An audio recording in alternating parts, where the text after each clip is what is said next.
Bien, pues vamos a comenzar, si os parece. Yo creo que ya va siendo la hora y tenemos al profesor Vicuña esperando, con lo cual, si os parece bien, pues vamos a empezar, ¿de acuerdo?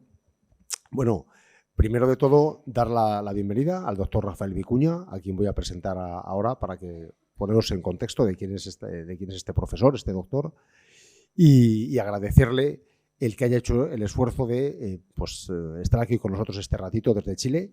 Allí es muy temprano y bueno, y aquí estamos en una hora un poco más asequible. Por lo tanto, muchas gracias, profesor Vicuña, por este huequito que nos hace.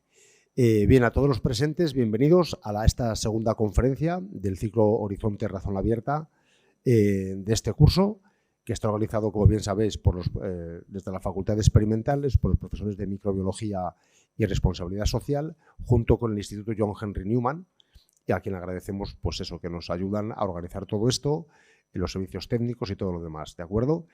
Y bien, dicho lo cual, os voy a presentar al ponente de hoy. Es el doctor Rafael Vicuña. El doctor Vicuña es un buen amigo desde hace años y él es profesor titular de la Universidad, de la Pontificia Universidad Católica de Chile, de la cual además ha sido vicerrector académico y decano de la Facultad de Ciencias Biológicas, ¿vale? Él es bioquímico, obtuvo el título de bioquímica en la Universidad de Chile en el año 72 y se doctoró en biología molecular en el Albert Einstein School of College of Medicine en Nueva York en el año 78. Es miembro de sociedades bastante prestigiosas y, por nombraros algunas, pues es miembro de número de la Academia Chilena de Ciencias, de The World Academy of Sciences, de la Academia Pontificia de Ciencias y del Dicasterio Pontificio de la Cultura y la Educación, entre otras, ¿de acuerdo? Él recibió una Guggenheim Fellowship en el año 96.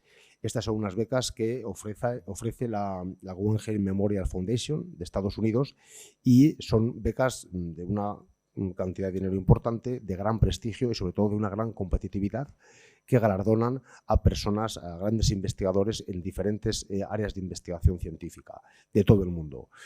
Pero el doctor Vicuña siempre además ha tenido un gran interés por la investigación en general, y esto lo ha sabido compaginar por todas sus dos grandes pasiones, que son, por un lado, la investigación en las ciencias biológicas y también la investigación en ciencia y religión. Por lo tanto, a lo largo de su carrera docente investigadora vinculada a la universidad, ha desarrollado numerosos proyectos de investigación y le han llevado a ser un referente internacional en las áreas de estudio anteriormente mencionadas, tanto en ciencias biológicas como en ciencia y sociedad, ¿de acuerdo? Esto viene avalado por sus publicaciones científicas, que en la actualidad son más de 100 publicaciones en áreas de ciencias de la vida, estudiando la enzimología y la regulación de la expresión génica de genomas de bacterias y hongos, y también unas 60 publicaciones en el ámbito de ciencia y sociedad. Bueno, pues como veis, es una persona que tiene un background importante y que encaja muy bien en justamente el objetivo de estas conferencias que organizamos nosotros. Es por ello que el doctor Vicuña también, desde 2018, forma parte del jurado que otorga los premios Razón Abierta, que son unos premios que no sé si conocéis, que los otorga la Universidad Francisco de Vitoria conjuntamente con la Fundación Benedicto XVI. Estos premios surgieron en el año 2018 y el objetivo es, desde el Instituto Razón Abierta de la universidad, promover la investigación, o promover, mejor dicho, el diálogo entre la ciencia, la filosofía y la teología. Algo que va muy encaminado al objeto de estos ciclos de conferencias de Razón Abierta. Bueno, dicho todo esto y la presentación del profesor Rafael Vicuña, pues una vez más decir que es un placer contar con él. Le agradezco enormemente que haya aceptado dar esta conferencia y ya os voy a dejar con él, que como veis en la pantalla, pues nos va a hablar sobre la biosfera microbiana en un ambiente cambiante. Muchas gracias, Rafael, y cuando quieras, todos tuyos. Me da muchísimo gusto dirigirme a los alumnos de la Universidad Francisco de Vitoria una vez más. Lo he hecho en otras ocasiones en forma presencial. Bueno, y hoy día la tecnología nos permite hacerlo a distancia. Y para abordar hoy día un tema que me parece a mí muy fascinante, ¿no? Que es el mundo microbiano, porque con razón a todos, especialmente a los medios de difusión, etcétera, les preocupa mucho lo que pasa con la flora y la fauna y con el ser humano cuando hay un cambio climático o bien cuando hay desastres naturales que la afectan. Estoy pensando, por ejemplo, en la deforestación de la Amazonia, donde se habla de las especies de árboles que se pierden o de animales que se van extinguiendo, etcétera, lo que está muy bien, pero nadie se acuerda de los principales actores de la biosfera, que son los microorganismos, y eso es lo que yo quiero mostrarles hoy día. ¿Qué está pasando con ese mundo en un ambiente cambiante, donde hay un cambio climático, donde el hombre a través de sus actividades agrícolas o industriales está afectando el ambiente? ¿Qué efectos puede tener eso? ¿Cómo los podemos evitar? Entonces, los temas que yo quisiera cubrir hoy día son, en primer lugar, probablemente no voy a decir nada que los alumnos no sepan en este primer punto, pero yo creo que es importante ponerlo en contexto dado el enfoque que va a tener esta presentación. El mundo microbiano y su distribución en los diversos ambientes de la biosfera. En segundo lugar, ¿cuál es el rol fundamental que la vida que no se ve, es decir, los microorganismos, juegan en la sustentación de la biosfera? En tercer lugar, las amenazas que tiene la microbiota por el cambio climático y las actividades humanas y qué efectos puede tener eso. Y por último, ¿qué acciones podemos llevar a cabo para prevenir estas amenazas? ¿Ah?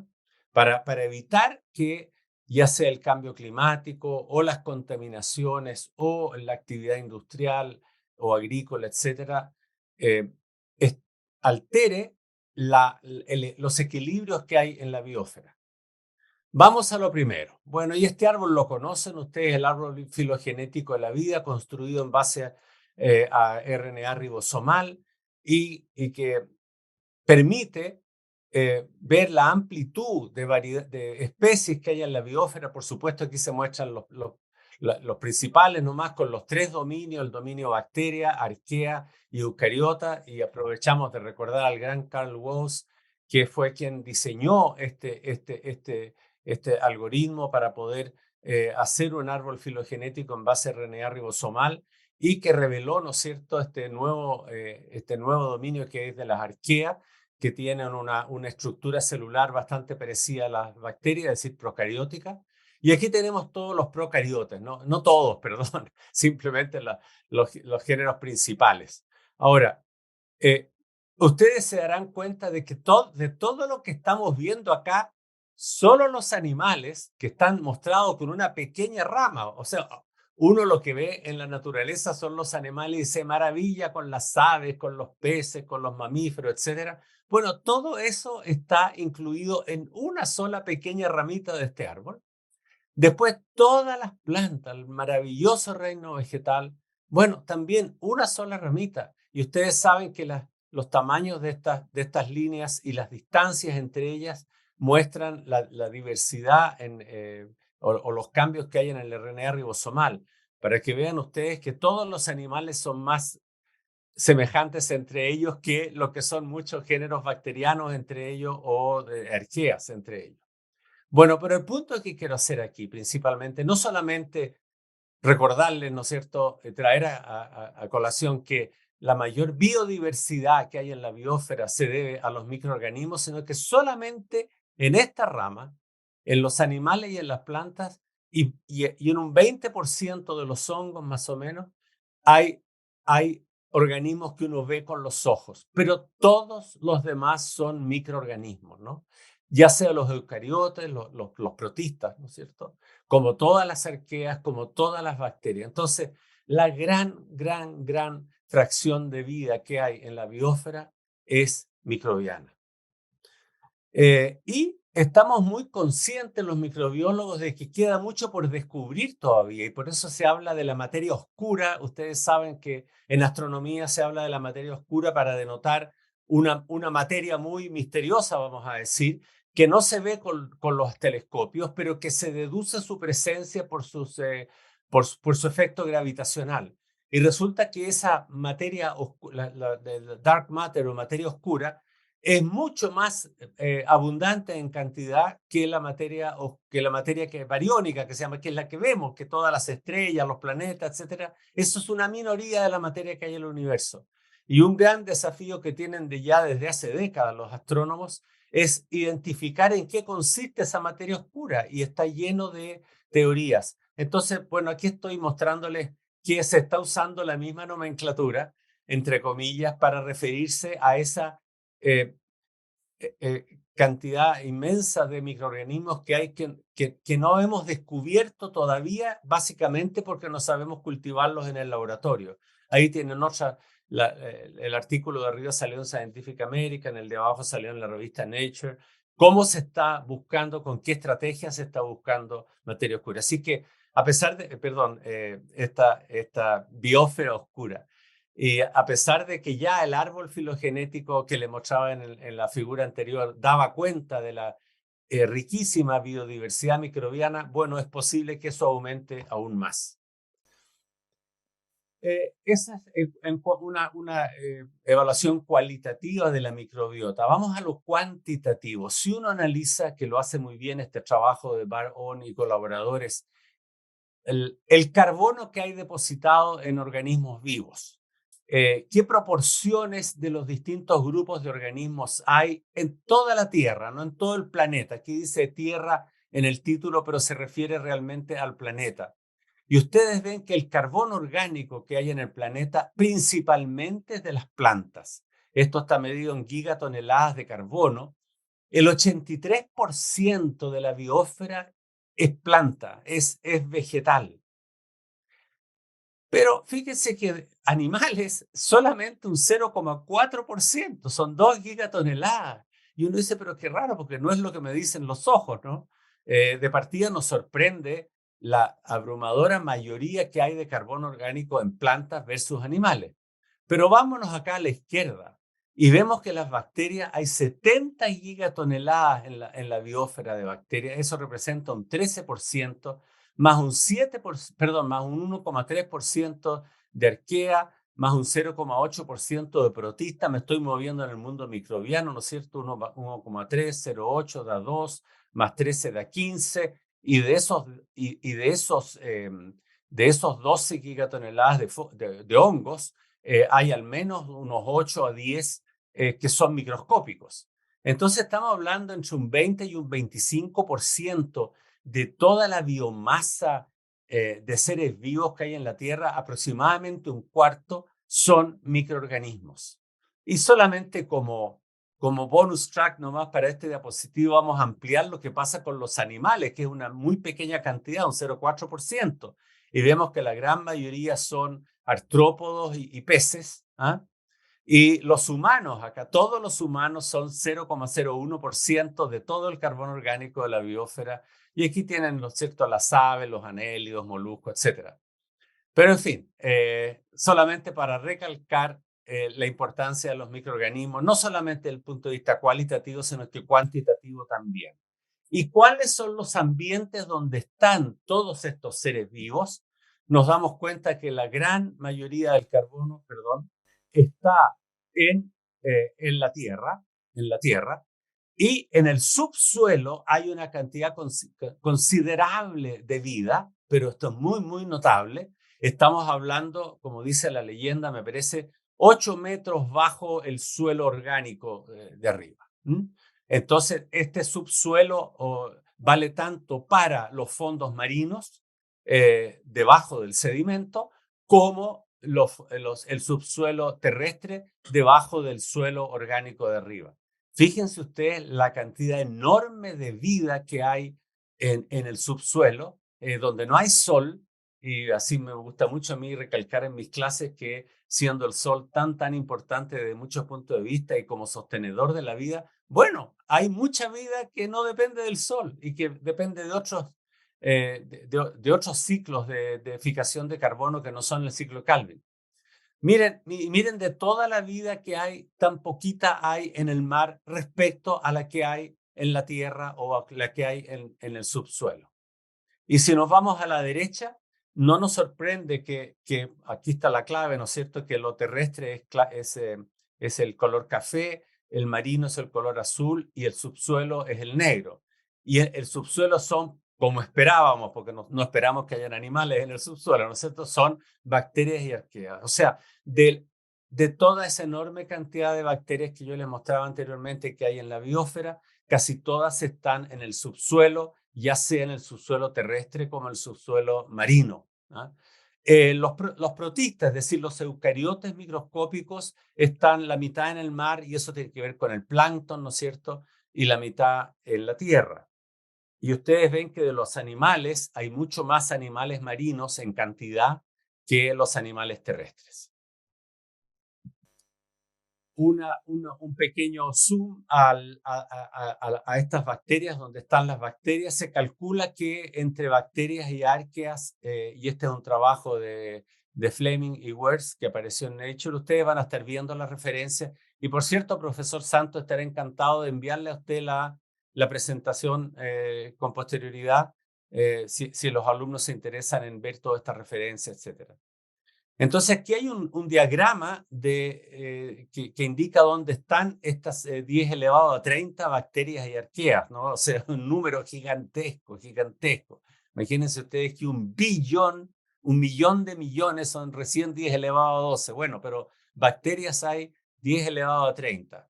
Aproximadamente un cuarto de estas bacterias está en el suelo terrestre, otro cuarto, quizás un poquito más, en el subsuelo terrestre, pero una gran fracción, que es mucho mayor a un cuarto, está en el subsuelo marino y el resto distribuido entre el agua, el océano, y la capa superficial del fondo marino.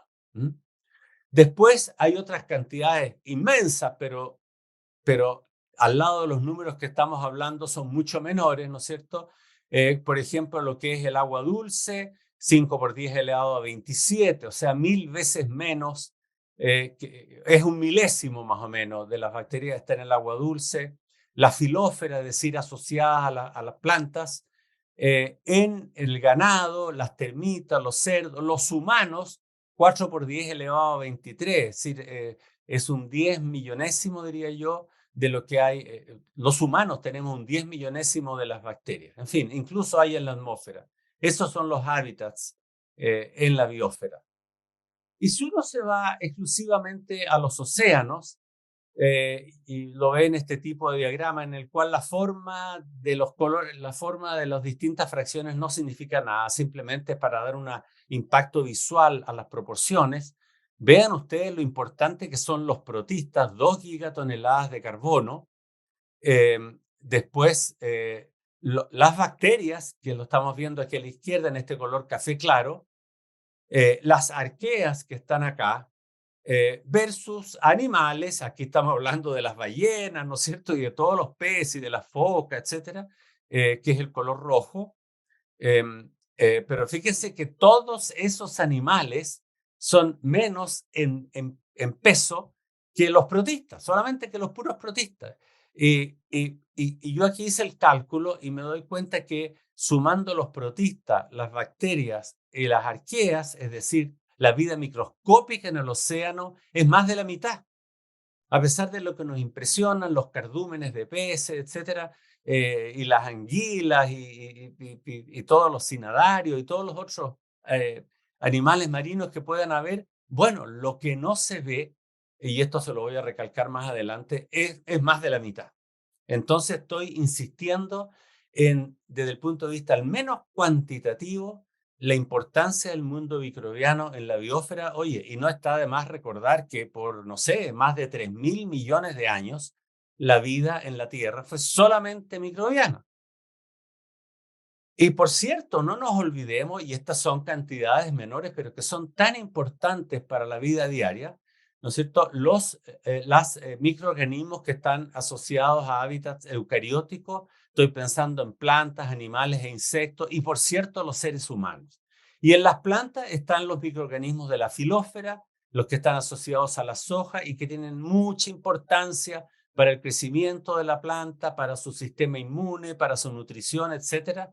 Pero para la nutrición misma tiene mucho más importancia toda la microflora asociada a las raíces. ¿ah? Y que juegan un rol fundamental en recolectar nutrientes para las plantas. Por supuesto que hay microorganismos dañinos para las plantas también, pero es impensable una vida vegetal que no está asociada a microorganismos, y lo mismo vale para los eucariotes. ¿Ah? Una vez, bueno, ya les voy a contar una anécdota que me ocurrió, pero eh, se estima que cada ser humano tiene unos 2 kilos de bacterias. La cantidad principal está en el intestino, pero también asociados a la piel, a la placa dental, etcétera, a todos los fluidos, ¿no? Y particularmente las del intestino son muy importantes porque ayudan a la digestión, porque están relacionadas al sistema inmune, porque hay una conexión entre el intestino y el cerebro, porque el intestino produce unas neurotransmisores que llegan al cerebro, y por eso es que cada vez se está estudiando más esta microbiota intestinal, y por eso los médicos están poniendo mucho cuidado cuando recetan antibióticos ahora, porque al afectar la microbiota intestinal se están afectando muchos procesos fisiológicos normales, lo que me lleva a decir que también es impensable la vida humana y la de los animales si no es asociada a bacterias. Una vez tuve que dar una conferencia sobre la unidad del viviente humano, ¿no? Y lo terminé con un diapositivo, con una transparencia que recordaba las palabras de Ortega: yo soy yo y mi circunstancia, ¿no es cierto? Y yo dije, bueno, voy a cambiarlo un poco: yo soy yo y mi microbiota, porque realmente uno no existiría, sería inviable si no fuera por la microbiota, que desde el punto de vista cuantitativo en toda la biosfera estamos hablando de millonésimos, ¿no? Pero por Dios que es importante. Entonces, los microorganismos para la sustentación de los eucariotes. Pasamos al segundo punto: el rol de los microorganismos en la sustentación de los ambientes del planeta, no de los animales como individuos, sino que de la biosfera en general. Entonces, tener presente, ¿no es cierto?, que los microorganismos son responsables de al menos 3 procesos fundamentales para la vida: los ciclos biogeoquímicos de los elementos necesarios para la vida, es decir, carbono, nitrógeno, azufre, etc. Eh, También del metabolismo de los gases de efecto invernadero, y esto va a ser importante para el tema que estamos tratando, típicamente dióxido de carbono, metano, óxido nitroso y óxido nítrico, y también, muy importantemente, de la degradación de compuestos tóxicos. Eh, Todo el tiempo los microorganismos en los ríos, en los efluentes, en los suelos, están limpiándolos, ¿no es cierto?, de compuestos tóxicos que produce la actividad industrial. Entonces les muestro aquí simplemente una figura para, eh, para recordar, ¿no es cierto?, el rol fundamental de los microorganismos en el ciclo del carbono, del fósforo, del nitrógeno, del agua, del oxígeno y de tantos elementos más. Yo diría de todos, ¿ah? Por ejemplo, el ciclo del nitrógeno, ustedes deben haber tenido, no sé si ya clases de bioquímica, ya a lo mejor lo recuerdan, y si no lo han visto, yo voy a hacer un mini y muy reducido repaso, ¿no es cierto? La mayor cantidad de la atmósfera tiene gas nitrógeno como componente, ¿no? Y cuesta mucho fijarlo a un estado de oxidación del nitrógeno que pueda ser aprovechado por la vida. Bueno, y esto lo hacen bacterias y arqueas. La fijación de nitrógeno lo hacen muy bien en la naturaleza. Y fíjense ustedes que fue una proeza para el ser humano lograr fijar nitrógeno, y esto lo hizo Fritz Haber, y ganó el premio Nobel él por esta tremenda hazaña de fijar nitrógeno químicamente. Ganó el premio Nobel el año 18, un premio Nobel que fue muy discutido porque Fritz Haber a la vez desarrolló muchas armas químicas. Entonces, bueno, esa es otra historia, pero hubo mucha discusión. Pero las consecuencias de su aporte no cabe duda que han sido muy importantes, porque todos los fertilizantes, ¿no es cierto?, que nosotros como seres humanos estamos agregando nitrógeno orgánico todo el tiempo a los suelos a través de los fertilizantes, y eso es posible gracias al proceso de Fritz Haber. Bueno, cuando se fija el nitrógeno amonio, este puede ser utilizado directamente por los seres vivos, Pero mucho de este amonio se oxida nuevamente a nitrito y eso lo hacen bacterias y arqueas. Y el nitrito se oxida a nitrato y eso lo hacen bacterias. Y ese nitrato, a su vez, que puede, por cierto, ser aprovechado por las plantas, pero mucho de ese nitrato vuelve de nuevo al nitrógeno y por eso se llama un ciclo de nitrógeno atmosférico y eso lo hacen bacterias y arqueas denitrificadoras. Entonces, en la fijación de nitrógeno, en la nitrificación a nitrito y a nitrato, y a través de un proceso anaeróbico muy notable que se llama Anamox, que son bacterias también que combinan amonio con nitrito para dar nitrógeno atmosférico. Bueno, miren, las bacterias son las dueñas, o los microorganismos, porque también están las arqueas, son las dueñas del ciclo de nitrógeno. Tengo una notita por acá abajo, la fijación de nitrógeno marino, para ir pensando en los distintos ambientes. No nos olvidemos del mar. Es un 30% mayor que la terrestre. Uno siempre está pensando en el Rhizobium, en las leguminosas, ¿no es cierto?, en la fijación de nitrógeno para la agricultura, lo que está muy bien. Pero no nos olvidemos que el océano juega un rol muy importante, en este caso en la fijación de nitrógeno, que es más importante en el océano que la terrestre. El ciclo de carbono lo conocen bien ustedes, ¿no es cierto? Se produce CO2, se produce por actividad industrial, por quema de combustibles, de gas natural, de petróleo, etcétera. Oye, pero no nos olvidemos que se produce también CO2 por la respiración de los seres vivos. ¿Ah? Entonces, se está enriqueciendo la atmósfera de CO2, pero tenemos este proceso maravilloso que es la fotosíntesis, llevado a cabo por las plantas en la tierra, llevado a cabo por el plancton en el mar.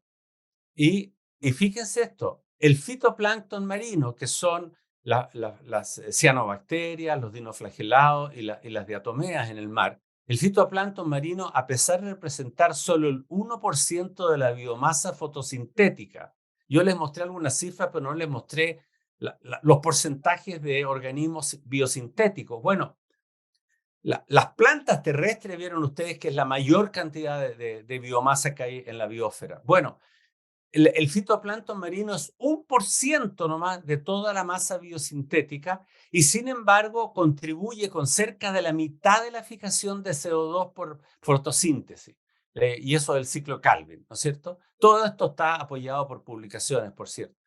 Entonces, las cianobacterias, las diatomeas, los dinoflagelados que componen el fitoplancton son actores claves en las redes alimentarias, no solo de las especies marinas, sino que las terrestres también.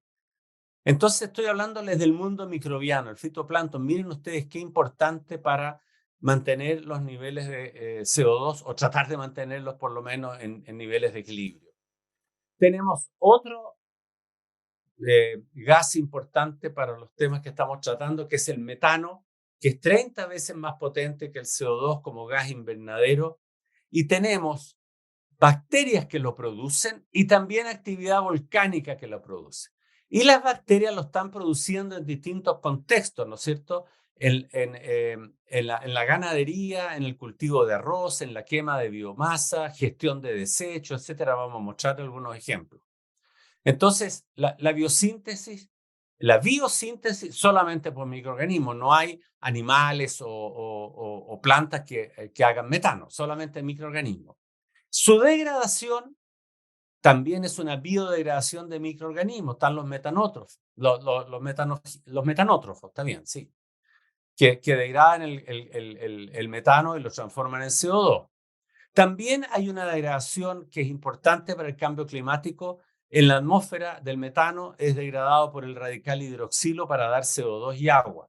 Y en buena hora se transforma el metano en CO2 porque desde el punto de vista de gas invernadero, el CO2 es mucho menos severo. Así que tenemos bastante bien mapeados, ¿no es cierto?, los mecanismos de síntesis de metano y de degradación de metano, ya sea biótica o no biótica. Bueno, les hablaba de la importancia de los microorganismos para reciclar los elementos de la vida. También les dije que otro rol importante era metabolizar los gases del efecto invernadero, principalmente dióxido de carbono, metano, óxido nítrico y óxido nitroso. Hay aquí, ¿no es cierto?, un diagrama para recordar que El efecto invernadero se produce porque la radiación que rebota en la Tierra no vuelve a salir a la atmósfera porque estos gases tienen la particularidad de captar esa radiación, entonces acumulan la radiación y toda esa energía queda alrededor de la Tierra y por eso sube la temperatura. Ahora, respecto a gases invernaderos, hemos hablado del CO2, que es la gran mayoría. Aquí cuesta mucho llegar a cifras exactas, ¿no? Porque los distintos organismos publican distintos porcentajes. Digamos que yo escogí unos que parecen representativos, pero depende a qué documentación se va uno, va a ver que estos porcentajes cambian. Pero bueno, nadie duda que la gran mayoría es el dióxido de carbono desde el punto de vista cuantitativo, aunque el que tiene más efectos es el metano. Hay como un 10% de metano, como un 6% de óxido nítrico y como un 3% de gases fluorinados que vienen de los aerosoles, ¿no? Ahora, ¿quiénes contribuyen al conjunto de los gases de efecto invernadero que van a ser degradados por los microorganismos? El transporte, la agricultura, con los porcentajes que ustedes están viendo acá, la industria, lo residencial o comercial y comercial y la producción de electricidad. Y esta tercera actividad que tienen los microorganismos, además de participar en los ciclos biogeoquímicos y de metabolizar los gases de efecto invernadero, está la de metabolizar cuánto compuesto hay, porque hay muchos compuestos nuevos que produce la industria en el mundo y los microorganismos han, entre comillas, aprendido a metabolizarlos a través de mecanismos de adaptación y de evolución. Entonces estoy mostrando yo una simple planta de tratamiento, seguramente es una planta de tratamiento de residuos del hogar, ¿no es cierto? Pero también son muy eficientes los microorganismos en degradar residuos que vienen de la industria química con compuestos que son difíciles de metabolizar o imposibles de metabolizar por organismos que no sean microbianos. Y aquí estoy mostrando otro ejemplo que encontré en la internet, ¿no es cierto?, en cuanto a gráficos, me parece muy bueno, un derrame de petróleo. Bueno, ¿cómo se tratan? Ciertamente hay procedimientos físicos, ¿no es cierto?, de confinar, por ejemplo, la mancha de petróleo a un área determinada del océano, pero después, ¿qué hacemos con esa mancha? Bueno, lo que se hace es agregar microorganismos, porque los microorganismos tienen una capacidad muy propia de ellos de degradar hidrocarburos. ¿Ah? Y transformarlos en CO2 y agua. Miren ustedes entonces, una vez más, la importancia de los microorganismos en los eh, procedimientos o en los ciclos metabólicos en general. Ahora, vamos al tema de fondo, ¿no es cierto? Las amenazas que tiene esta microbiota, que todos queremos que esté funcionando, manteniendo toda la biosfera en equilibrio y que no se produzcan desastres, ¿no es cierto? Hay emergencia, pero sabemos que está ocurriendo un cambio climático, sabemos que hay actividades humanas que están afectando los ecosistemas, y entonces, ¿qué podemos hacer frente a ello? ¿Cuáles son estas amenazas? Bueno, antes de eso, recordar que algo que distingue a los microorganismos es su gran capacidad de adaptación frente a perturbaciones ambientales, porque uno podría pensar, bueno, mira, no importa si yo estoy vertiendo un compuesto químico nuevo y contaminando los suelos, por ejemplo, porque las bacterias se van a adaptar y los van a metabolizar. En parte importante eso es así. Pero eso no quita que conozcamos bien todos estos mecanismos de adaptación que se llaman respuestas al estrés. Si ustedes a las bacterias le agregan un compuesto químico que no conoce, eso la va a afectar y va a gatillar en el corto plazo una serie de respuestas bioquímicas y que tienen que ver con inducción de distintos genes, cambios de la regulación de la expresión génica, producción de diversas proteínas, cambia su velocidad de crecimiento, etcétera, son mecanismos de adaptación, de defensa que tienen las bacterias cuando hay un cambio muy importante, por ejemplo, climático o en su ambiente, con productos químicos, etcétera. Aquí tienen ustedes un microorganismo, da lo mismo, esta es una imagen nomás para hacer un esquema de la enorme diversidad, las decenas de circuitos genéticos para respuestas frente al estrés. Los hay de distinto tipo. El más conocido es el SOS, ¿no es cierto? Cuya bioquímica y genética está muy, muy bien estudiada. pero hay una serie de mecanismos de respuesta que le permiten a las bacterias defenderse frente a cambios bruscos. Eso en el corto plazo. Pero en el largo plazo hay adaptaciones que ya son a nivel genético, ¿no es cierto? Cuando empiezan los genes a cambiar por mutaciones o bien por adquisición a través de transferencia horizontal de genes que van adaptando su genoma a las nuevas condiciones, y yo creo que un ejemplo paradigmático, como lo llamo, de adaptación microbiana está dado por los extremófilos. Qué maravilla cómo los extremófilos se han adaptado a los ambientes más agrestes, altísimas temperaturas, cerca de 100 grados, o bajísimas temperaturas, cerca de 0 grados. Hay microorganismos que crecen en pequeñas cavidades del hielo, por ejemplo, notable, y otros microorganismos que crecen en agua hirviendo o en agua superior a 100 grados, pero que no está hirviendo porque está sujeta a presiones. O bien, como digo, a presiones, las propias barófilas, ¿no es cierto?, que viven en los fondos marinos experimentando presiones impresionantemente altas y las toleran muy bien. O todas estas bacterias que viven en los salares, halófilas, que son, hay tantos nichos en los desiertos, etcétera, donde hay salares, ahí crecen estas bacterias. O las acidófilas, o las alcalófilas, a pH muy ácido o a pH muy alcalino, o las que crecen en ambientes muy áridos como tenemos en los desiertos, ¿no es cierto? O las que toleran altas cantidades de concentraciones de metales o de radiación o de tóxicos. En fin, ustedes deben conocer de estos extremófilos que son un tema de investigación muy, muy interesante. Personalmente yo trabajé muchos años con microorganismos extremófilos y es una maravilla todas las adaptaciones genéticas que ellos tienen que los llevan a proliferar en estos ambientes, que son indicativos, como decía, de la capacidad de adaptación. Pero la pregunta es, frente a los cambios que están ocurriendo a nivel de cambio climático o a nivel de contaminación, etcétera, ¿en qué medida los microorganismos son capaces de adaptarse para hacer frente a esos cambios sin que se amenace la biosfera? Voy a mostrar esquemáticamente algunos ejemplos de actividades que afectan a las poblaciones microbianas, en este caso las agropecuarias. Por cierto que el uso masivo, como ocurre, ¿no es cierto?, de fertilizantes, produce cambios en el ambiente porque produce gases de efecto invernadero, aumento de nitrógeno y fósforo en los cursos de agua y en los mismos suelos.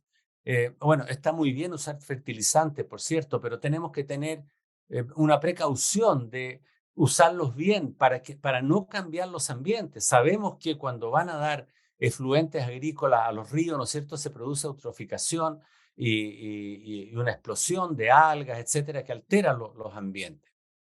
Sabemos muy bien la producción de metano por los rumiantes. No son ellos los que los producen, sino que las bacterias que tienen en el rumen, por supuesto.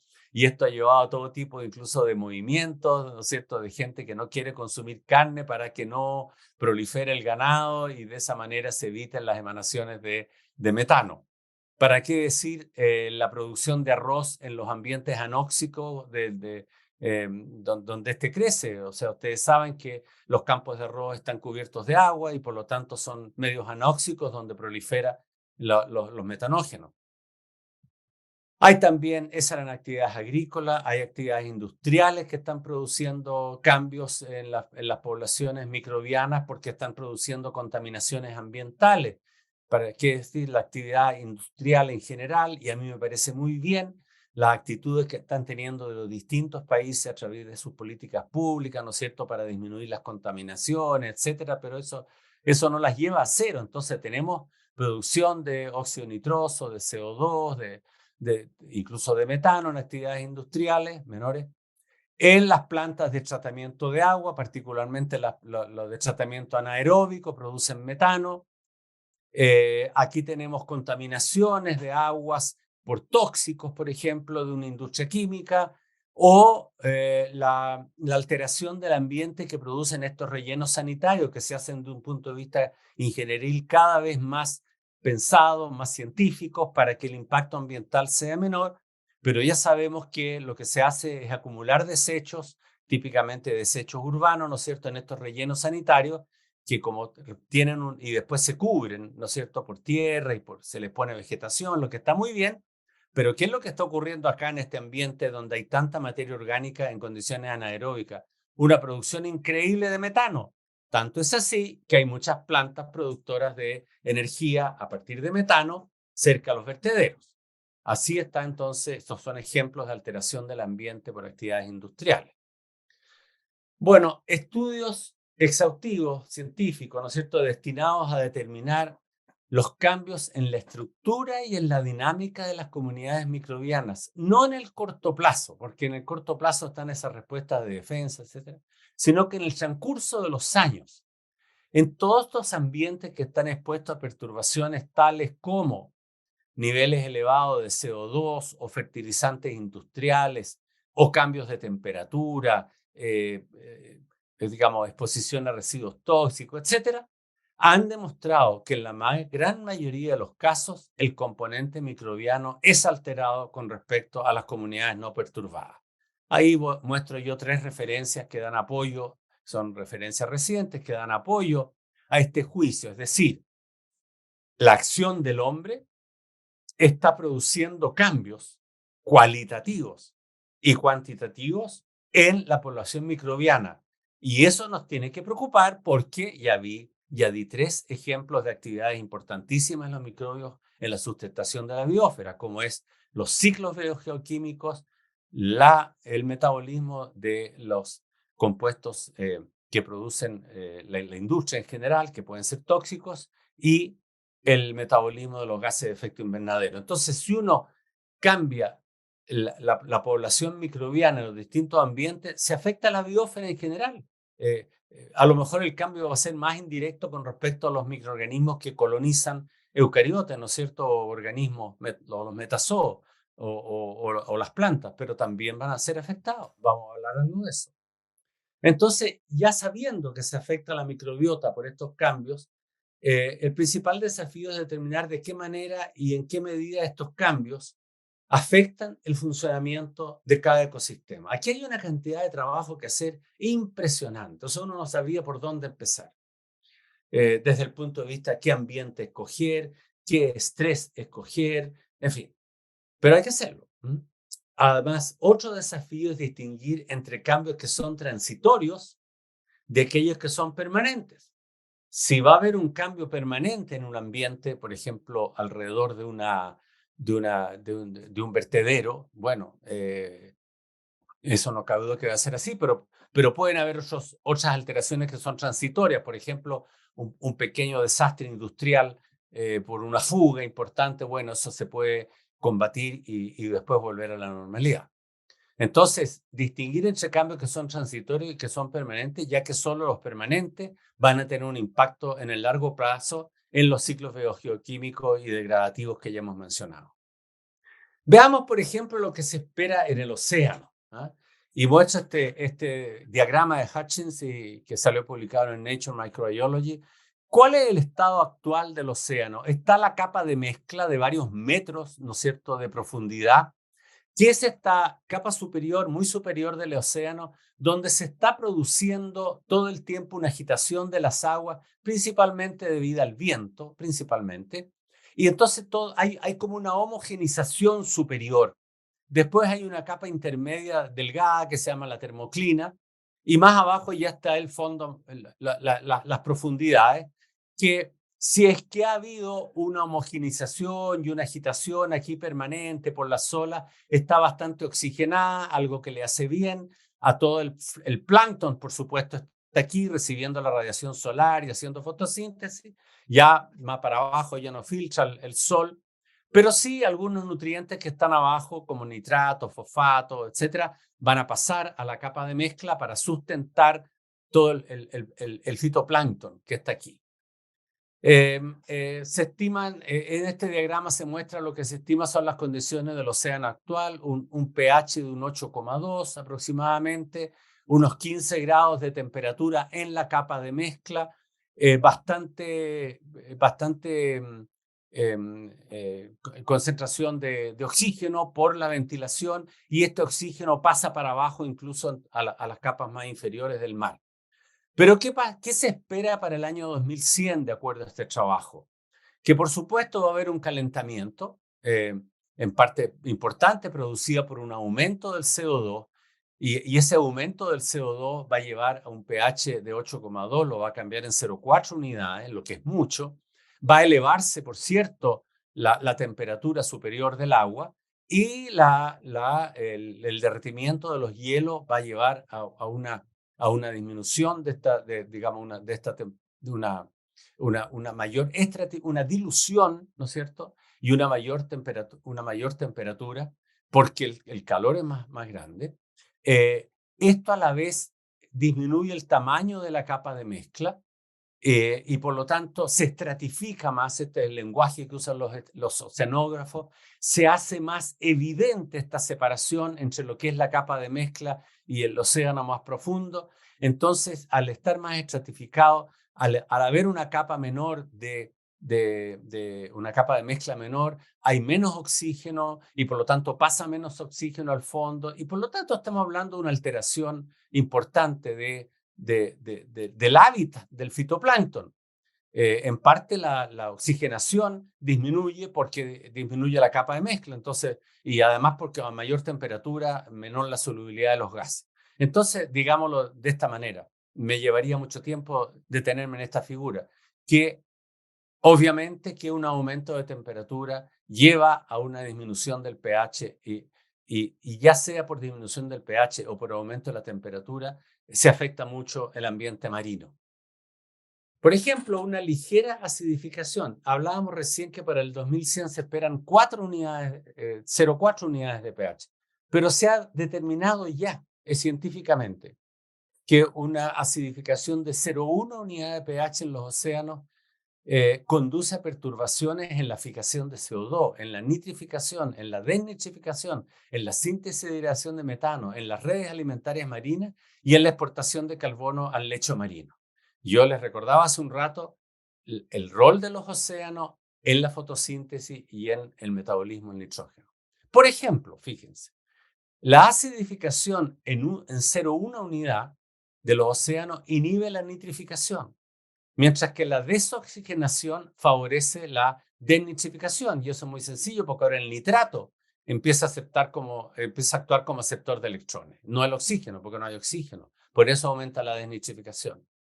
Hay también un cambio en la composición microbiana, fenómeno que resulta particularmente crítico en la microbiota asociada a los corales que son todos esos ecosistemas maravillosos y en los cuales las bacterias juegan roles tan importantes. Así que el impacto puede ser muy grande a nivel marino.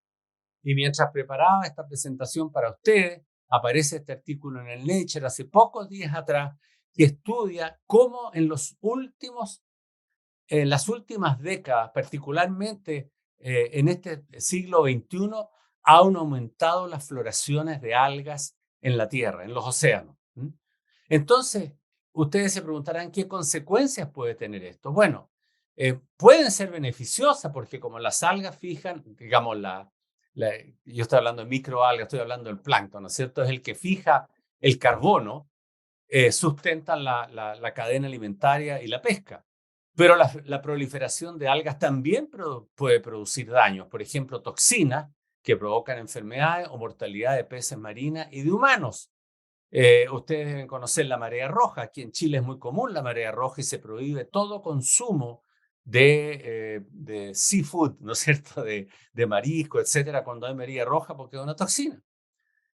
Además, la descomposición de toda esta masa de algas puede agotar el oxígeno en el fondo, formando zonas anóxicas que, por supuesto, que tienen impacto en los ecosistemas porque mueren peces e invertebrados, y eso también tiene graves consecuencias para las comunidades costeras.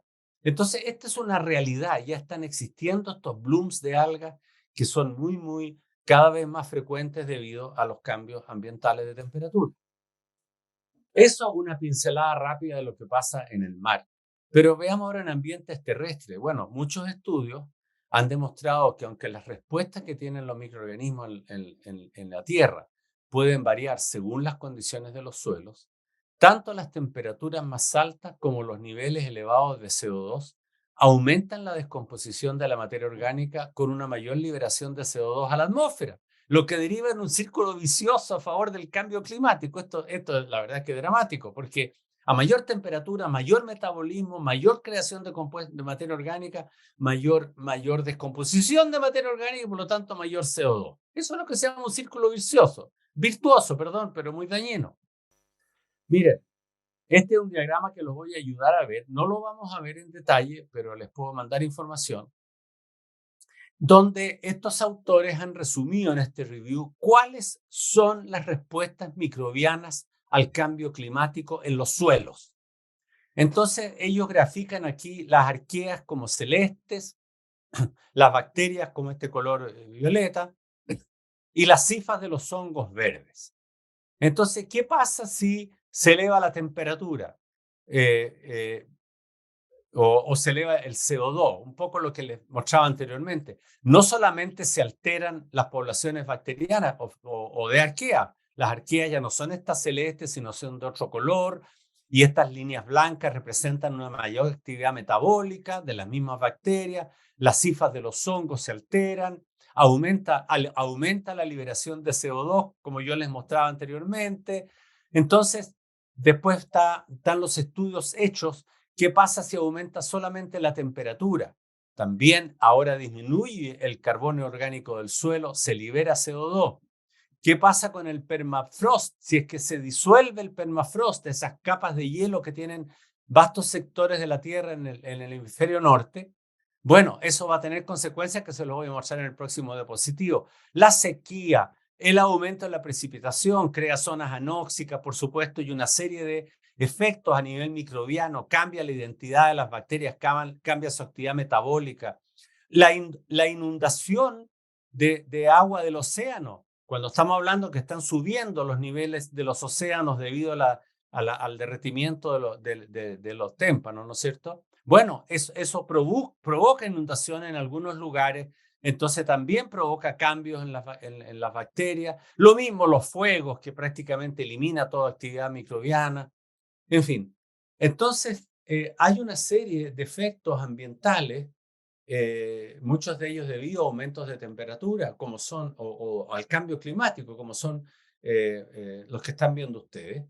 Y eso están provocando ya efectos que se han medido en el suelo. Déjenme detenerme un segundo en lo que pasa con el permafrost, donde la actividad metabólica es muy, muy baja debajo del hielo.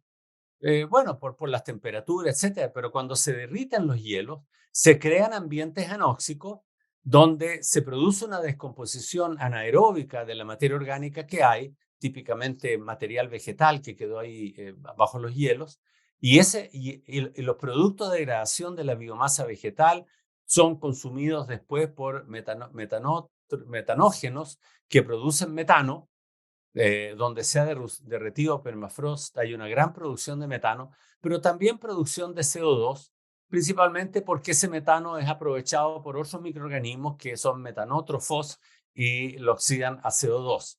Entonces, en resumen, el derretimiento del permafrost por efecto de los cambios climáticos produce una alteración notable en todos los procesos metabólicos y degradativos y generativos de metano y de CO2 de efecto invernadero. En resumen, este particular efecto de un aumento de temperatura conduce a un aumento notorio de los gases invernaderos CO2 y metano. Pese a la extraordinaria capacidad de adaptación que tienen los microorganismos, ahora sabemos que las especies fotoautótrofas, incluidos los microorganismos, las algas y las plantas, esto es bien serio, no están siendo capaces de reciclar todo el CO2 que libera la industria y el transporte. Al que hay que añadir, no nos olvidemos, el CO2 natural que se produce por la respiración. Nosotros sabemos que cuando respiramos producimos CO2. Bueno, todos los animales, las plantas también respiran. Un 50% de ese CO2 de respiración es producido por los propios microorganismos. Bueno, si no es por el cambio climático, si no es por la actividad industrial, todo está en equilibrio, pero como están aumentando la producción de gas efecto invernadero. Lo que les estoy mostrando acá, y eso está medido, lo pueden ver en las referencias de abajo, no son capaces los microorganismos de volver a metabolizar, a fijar todo ese CO2. Entonces, es bien notable la capacidad adaptativa, pero es precisamente esta capacidad adaptativa la que se está viendo afectada por el cambio climático y la creciente contaminación de los ambientes naturales. Está el caso de las plantas que cuantitativamente es mucho menor, pero claro, tienen mucho efecto en la salud del crecimiento de las plantas. No pretendo que lean todos estos avisos que hay acá, pero simplemente están dando cuenta de la diversidad de roles que tienen las bacterias en la filósfera a nivel de las hojas y en las raíces, donde hay mucho más bacterias y hay hongos, particularmente las micorrizas, que conectan unas plantas con otras, que les traen nutrientes, etcétera. Eso, por las razones que yo les mostraba de la alteración de la microflora del suelo, es para que ustedes lo mantengan pendiente, ¿no? O sea, estén atentos, que estamos afectando la vida de las plantas al afectar la microbiota de los suelos. Bueno, frente al cambio climático, la respuesta depende del tipo de planta, de suelo y de microbiota. Varios estudios muestran que los niveles elevados de CO2 favorecen la colonización de las raíces por hongos micorrízicos y se potencia la interacción simbiótica entre las leguminosas y los rhizobios. O sea, hay efectos positivos, pero hay otros estudios que muestran que una alteración en la composición de la comunidad bacteriana y de hongos afecta a los patrones de colonización de la rizósfera, se alteran los procesos de biorremediación de los suelos y se produce una subutilización o suboptimización en el aprovechamiento de los nutrientes. O sea, se afecta la población de microbios asociadas a la planta. Y esto no puedo dejar de mostrárselo, ¿no es cierto? Que otra área de investigación que es muy importante también es el efecto de los cambios en las condiciones ambientales de los patógenos que causan enfermedades en humanos, animales y plantas. Un cambio climático se ha visto, puede afectar la supervivencia, la reproducción, el ciclo de vida, la interacción huésped-patógeno y la dispersión de los patógenos, con efectos netos en la salud que aún no son concluyentes, porque hay mucho estudio que hacer todavía acá. Entonces, hay conocimiento recogido en este campo será fundamental para adoptar las medidas que eviten las enfermedades infecciosas con potencial de convertirse en fenómenos epidémicos y pandémicos. Miren qué impresionante esta transparencia que les muestro a continuación, que les voy a ayudar a leer. En primer lugar, el título de este trabajo, aparecido en Nature, dice que la mitad de las enfermedades patogénicas que se conocen hoy día se pueden agravar por cambio climático. Y lo que tenemos aquí es las distintas manifestaciones del cambio climático, ya sea aumento de temperatura, aumento en las precipitaciones, aumento en las inundaciones, o bien sequía, o bien tormentas, cambios en el cambio climático en el océano, fuegos, etc. Y cómo se ha visto en unas, no sé, estoy viendo aquí unas 300, 400 enfermedades, cómo se ha visto que son afectadas, por ejemplo, las que son afectadas por un calentamiento, algunas de ellas actúan a través de vectores, otras a través de agua, otras a través del aire, y están cuantificadas aquí, ¿ve usted?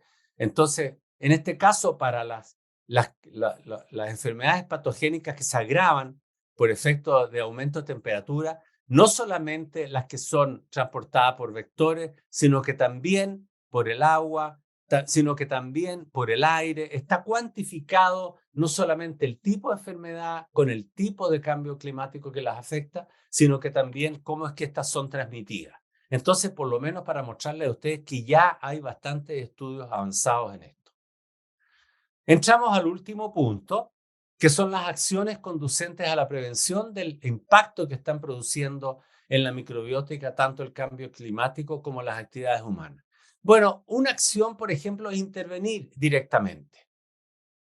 En la manipulación, por ejemplo, del microbioma del suelo. Ya veíamos los efectos alarmantes que tienen distintas manifestaciones del cambio climático. Ni siquiera les mostré los efectos que tiene la contaminación con compuestos químicos de los suelos. Pero esa es otra historia.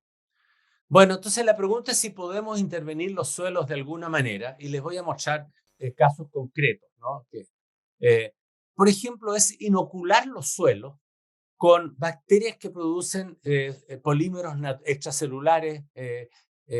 Estos son polisacáridos extracelulares eh, para que retengan el agua. ¿Ah? Esa es una posibilidad. Después, agregar bacterias que crecen mucho para que capturen carbono y se queden en el suelo, incluso como necromasa, como necrobiomasa. ¿Ah? O bien agregar inocular bacterias que faciliten la formación de nódulos para la fijación de nitrógeno. Aquí están viendo ustedes ejemplos, ¿no? Habría que pensar cómo hacer esto a grandes escalas y qué efectos a largo plazo tendría. En el caso del mar ya se han hecho algunos experimentos. Uno dice, ¿qué pasaría si, dado que va a haber o que está habiendo mayor cantidad de CO2, capturemos más CO2 aumentando la cantidad de fitoplancton? Y se ha visto que uno de los limitantes para el crecimiento del fitoplancton es el hierro. Entonces se han hecho experimentos de agregar hierro, es decir, fertilizar el océano con hierro, y efectivamente aumenta la cantidad de fitoplancton, aumenta la fotosíntesis y por lo tanto aumenta la cantidad de fitoplancton que se muere también porque hay más fitoplancton. Ese carbono que está depositado en el fitoplancton muerto se va al fondo de los océanos y queda como depósito de carbono y así estaríamos retirando CO2. Ese es el ideal. Aquí está el ideal, ¿no es cierto? Pero ¿cuál es el temor? Se ha visto que la fertilización con hierro lleva a un agotamiento del oxígeno en los fondos marinos, que altera las cadenas tróficas y que promueve la proliferación de especies que producen tóxicos y por lo tanto reaflora de nuevo el CO2, como que no resulta, esto está en revisión. Y dadas precisamente estas preocupaciones que el año 2008 la Convención de las Naciones Unidas para la Diversidad Biológica mandó suspender los experimentos de fertilización oceánica. Así que eso está detenido por el momento. Bien, pero bueno, ustedes ven que pueden haber aproximaciones experimentales. Pero aparte de estas acciones, y con esto me voy acercando al término, eh, aparte de estas acciones, es necesario crear conciencia del rol que cumplen los microorganismos en la sustentación de la biosfera. Yo no necesito crear conciencia en ustedes, porque yo sé que ustedes están muy, muy alertas respecto a la importancia fundamental de los microorganismos en la biosfera y estamos conversando sobre eso, pero el ambiente científico se da cuenta que no podemos seguir con este nivel. No voy a decir de ignorancia porque es como involuntario, es que no saben que existe este mundo, la gente que hace las políticas públicas, los gobiernos, etcétera. Entonces, están apareciendo en la prensa científica, por ejemplo, en esta revista Environmental Microbiology, editoriales llamando a la urgente necesidad para que la sociedad en general adquiera conocimiento de la importancia de los microorganismos en estos temas que estamos hablando. Ahí tienen este editorial reciente. Aquí tienen 3 editoriales más. Una editorial que apareció en Frontiers in Microbiology, otra que apareció en Nature Reviews Microbiology, otra que apareció en Fence Microbiology Letters. Todas las 3 editoriales, o sea, estamos hablando de la opinión de la revista, de la importancia que tienen los microorganismos en los ciclos biogeoquímicos, en la interacción con las plantas, en la interacción con los animales y los humanos, en el cambio climático, etc. Así que hay, como ustedes ven, por lo menos una acción de parte de la comunidad científica.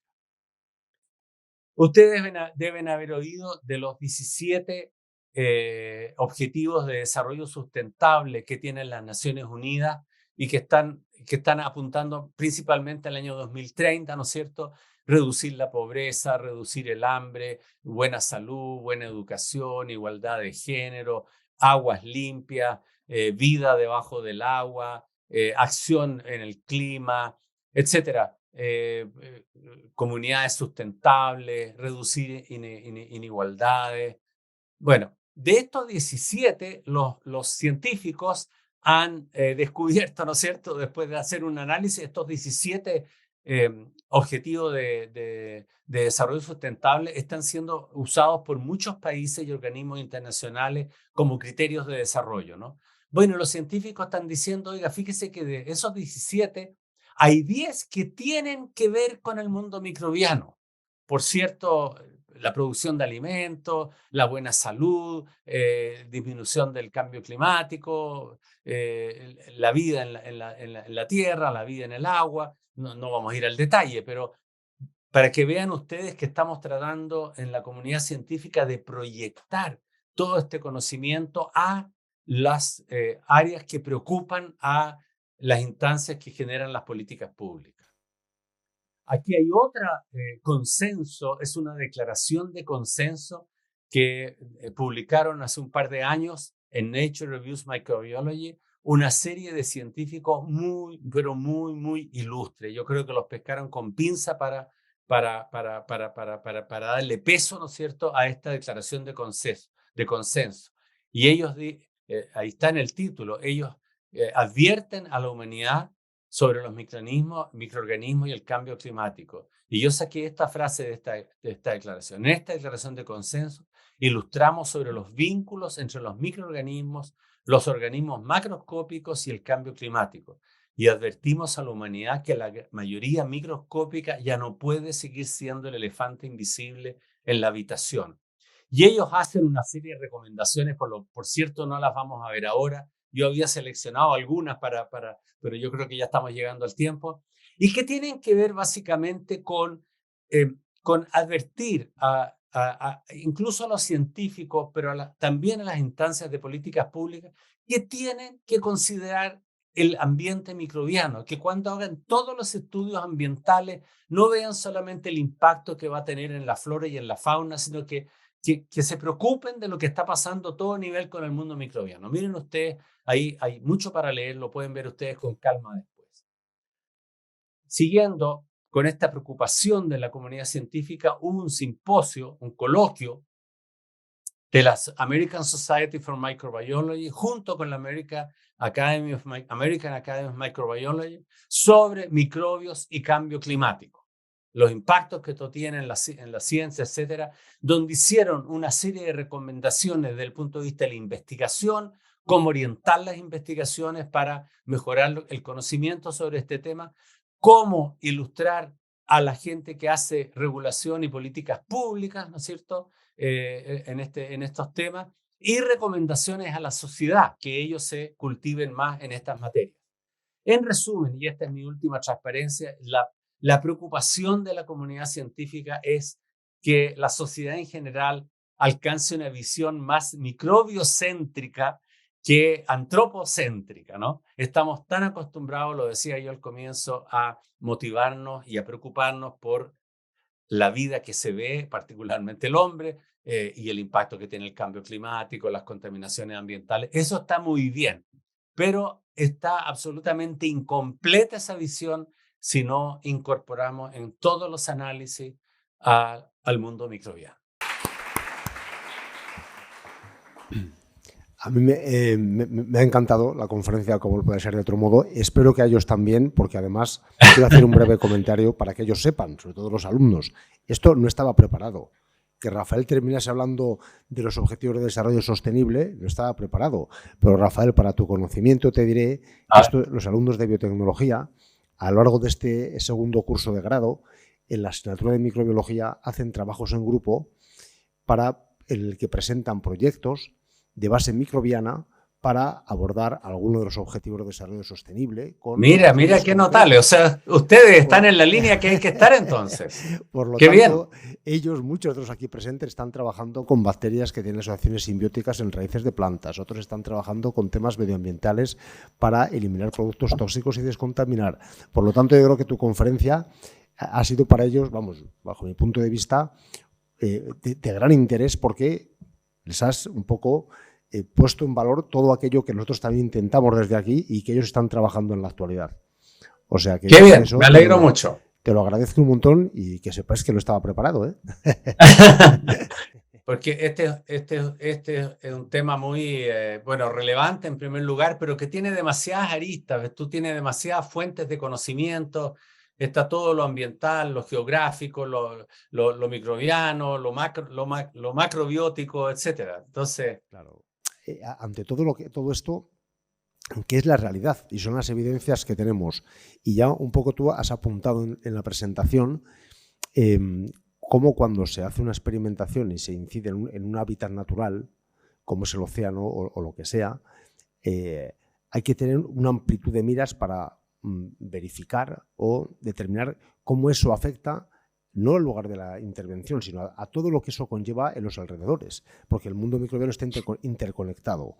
Entonces, a mí, en base a esto, me parece muy complejo el poder llegar a hacer algún tipo de intervención desde el punto de vista de la microbiología, de la biotecnología, que no tenga otras implicaciones que arresten o que aborten esas intervenciones.